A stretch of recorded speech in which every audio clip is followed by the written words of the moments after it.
Ladies and gentlemen, what is going on? Welcome back to World of Tanks and World of Tanks 9.18 test server. In today's episode, I am going to take my third look at T-100 LT. And once again, I have to say that I'm super happy that I started playing and I started covering those tanks to you from the sandbox test server, because I believe this tank has seen the most changes, if I'm not mistaken. They have nerfed this tank, firepower was nerfed, mobility was nerfed, and now finally survivability was nerfed as well. But more about that a little bit later. So yes, in this episode I am going to take yet another look at this tank and let's see how it performs on public test server, and most likely how it is going to be on live server, because usually differences between public test and live server are minor differences, if any, if they are going to change something. But I believe they are done tuning this tank, because it looks pretty good at the moment, and they finally nerfed survivability as well. But let's start with let's start with deck tree. So let's see what you have to do to be able to get this tank. So let's go into the USSR deck tree. And over here we have actually two brand new tanks. In tier 7 position we have one brand new tank as well, LTG, which is one of the ugliest tanks in the game. But let's start from tier 4. So starting from tier 4 you have to play with A20. After that T-50 was moved up to tier 5 from tier 4. So you guys are able to free mark this tank from now on. After that tier 6 MT-25, LTG, new tank. Tier 8 position is old tier 7 tank LTTP, and in tier 9 position T-54 lightweight, old tier 8 light tank with 100mm boomstick, 208mm of penetration, 250 average damage and 2.2 stock average damage per minute. So those stats over here are stock stats, not even with 100% Creo. And after earning how much XP? 279,000. Ooh, this is almost 50,000 more XP than with T-49 to get Sheridan. But well, after earning close to 280,000 credits, you are able to get T-100 LT, which is one of the best light tanks in this game after 9.18 goes live. I wouldn't say this tank is the best light tank, simply because this firepower over here, I am not a huge fan of the firepower. So let's take a look what this tank has to offer, and let's start with firepower. So average damage with one shot is 320, average penetration is the lowest penetration among all the rest of the tier 10 light tanks, 230 penetration. This is pretty bad, but at the same time this tank has the best rate of fire. 7.3 rounds per minute equals 8.22 second reload time. Turret traverse speed is also the best, 55.28 degrees per second, which is kinda crazy. It has actually 10 degrees more turret traverse speed than the second guy, which is RHM Panzerwagen. So pretty crazy turning turret. Circling, you can circle anything, you can circle even light tanks with this speed and with this turret traverse speed.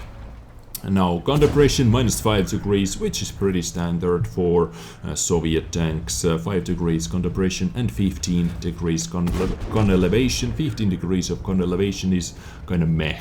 Aiming time 1.92 seconds, which is average, I can say, compared to all the rest of the guys. This average. Accuracy is really bad. The worst accuracy, 0.42, and average TPM is nothing special as well, 2335. It has the best rate of fire, yes, but almost the worst TPM, simply because average shells damage is the lowest, 320. All the rest of the guys have 390 average damage with one shot.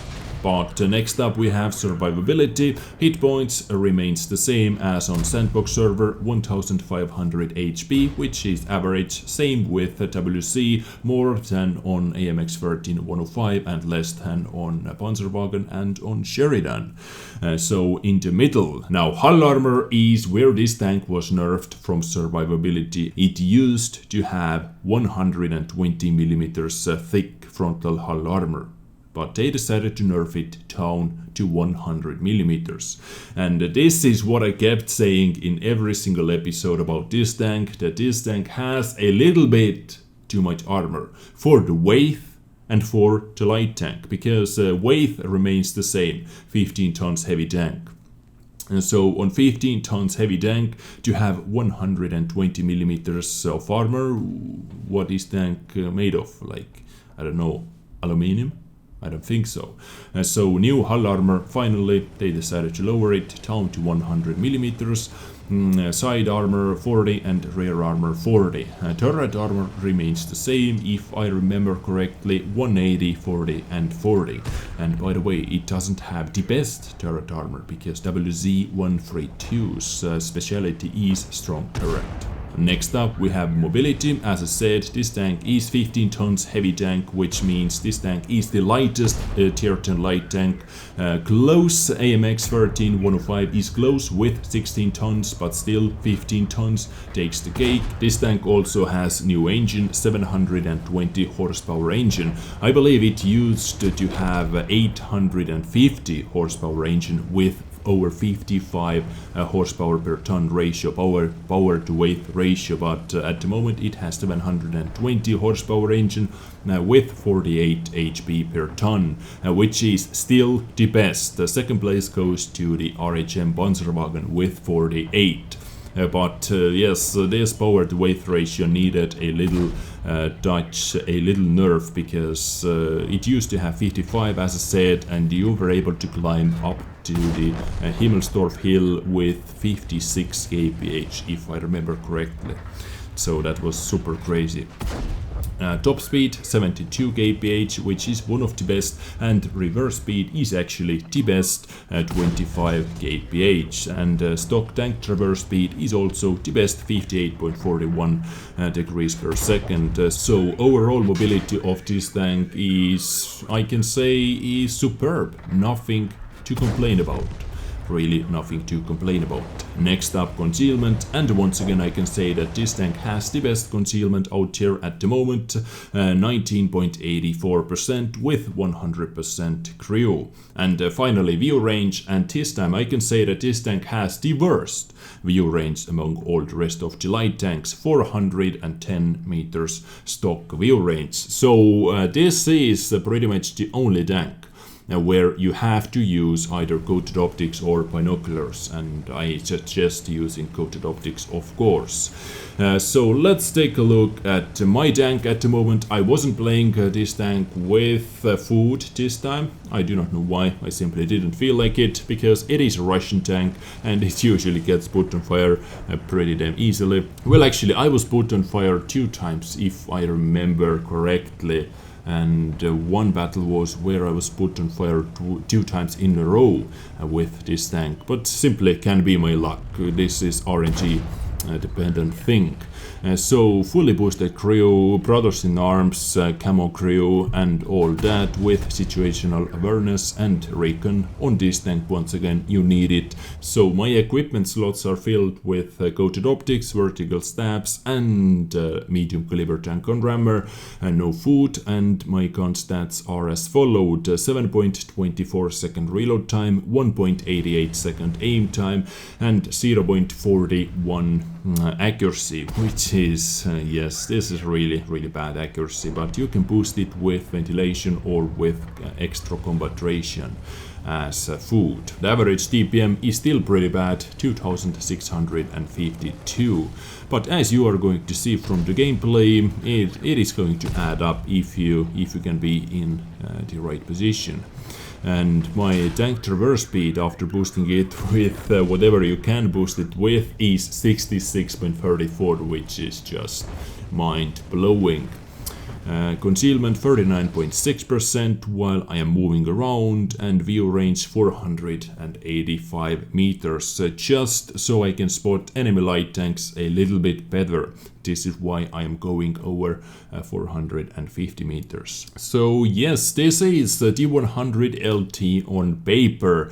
Now let's take a look at one really interesting battle actually. So see you on the battlefield. So, ladies and gents, welcome to Sand River. And now I have to say that this battle was actually a really awesome battle to play, I have to say, because I was able to spot stuff, I was able to keep them spotted, and I was able to deal damage at the same time, as you are going to see soon. So usually this is where I like to be with fast light tanks or fast medium tanks. I would like to spot all the enemy tanks that I can spot, because over here in this area where I'm looking at, there are always going to be a lot of enemy tanks, and I was able to dodge enemy 183. I most likely avoided getting one-shotted. But enemy T-100 LTs are cruising around, and here you can see the lack of gun depression. I simply am not able to put one shot into him. No gun depression found. 5 degrees. This limits your playstyle a lot, and I don't know how I was able to connect that shot. Standard Soviet magnet ammunition activated, I guess. But getting some assistance from enemy FE 183 while dealing damage into that badget. Yes, you can see that they still have a lot of targets visible on the other side of that ridge, and when we have 3 artilleries in this battle, it is perfect to keep them spotted, because once in a while RT is going to take the shots, and our Sheridan was really unlucky, was put on fire. I believe enemy Sheridan actually penetrated him, and yep, our Sheridan burned to death, sadly. And now I can see that RT is actually firing at enemy 183. You can see that this guy was stunned. So I tried to keep him spotted once again. I know that at least one RT is aiming at those guys. I think I should not be spotted anymore. Enemy team has nothing that can actually spot me. So quick shot into the 183. 340 damage done. Enemy T-100 LT is also cruising around, but I know already that I do not have enough gun depression to deal with this guy. So let's not even try that. I'm not going to put myself into bad position. Mouse, it is almost impossible to penetrate mouse with 230 millimeters of penetration, so I am going to load in 1 or 2 premium AP rounds, and I think this ammunition choices on this tank is complete garbage. Premium ammunition is not going to give you that much extra penetration anyways, and it is AP. And as we all know, AP has slower shell velocity as on APCR. So I tried to kill enemy 183, but I was able to track him. Well, works out fine anyways, and one shot into this Sheridan. So doing a lot of work over here. 4,500 combined damage done.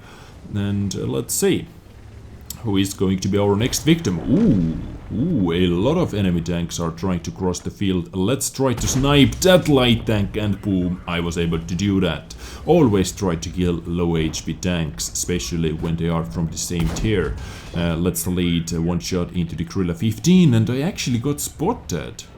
Now, I know that Gorilla 15 is not able to turn his gun into me if he is not going to repair the tracks, but this is exactly what he did. He did repair the tracks. Tracking shot into the 183, 745 damage to my assistance, always good, and I was able to pick up the kill.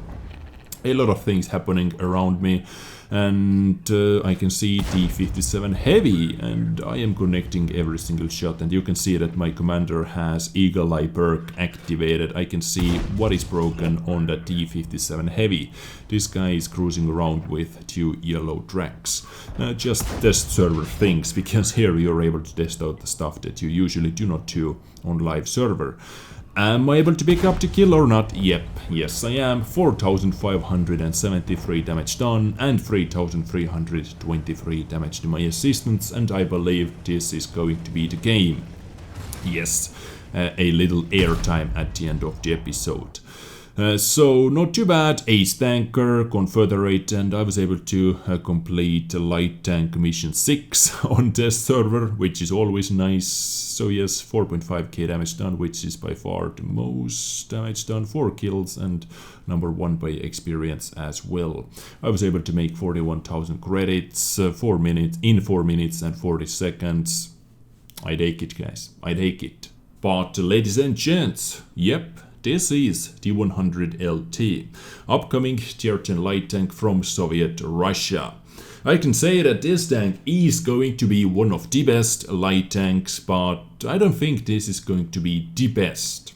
It is super annoying tank to play against because it is just so low profile tank and really fast and nimble. It is really annoying tank. It is going to be a really annoying bugger on the battlefield, but I don't think this is going to be the best tier 10 light tank. Gun handling is not the best, view range is not the best, but of course you can boost it with different equipment units and crew skills and so on, but if you're going to do that, you are going to lose some gun handling, as you can see from here. And it has the best camo, so you can actually be the sneakiest.